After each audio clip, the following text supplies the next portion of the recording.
there is a big difference between sovereignty and hyper-independence. Sovereignty is when you own your own self, when you're autonomous, when you know how to take care of yourself. And beforehand, that you know yourself, you know how you're wired, you know what you need on a deeper level, you know what you desire, you know yourself on the soul level, on the body level, right? On the emotional level, you know what works for you, what doesn't work for you.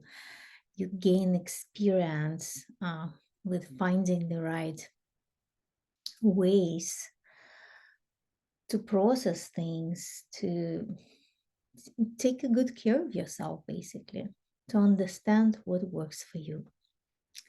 And you also have good tools and great support system that works for you as well. So that's what we call sovereignty. Hyper-independence is a trauma response. This is when we don't want to receive any help from anybody or don't want to receive any support. And when you think about asking for support or asking for help, you start to feel this guilt or even elements of shame in your emotional body, right? And that is the sign of the trauma, right? There is no problem with asking for help. There is no problem with receiving support from others, no matter what form this support takes, right?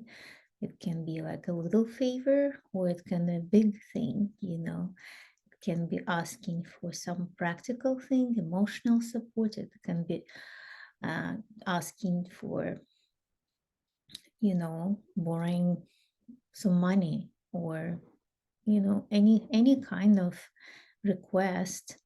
When you ask from the heart and when you receive from the heart, and somebody gives from the heart, it's beautiful, right? And we want more of that in the world.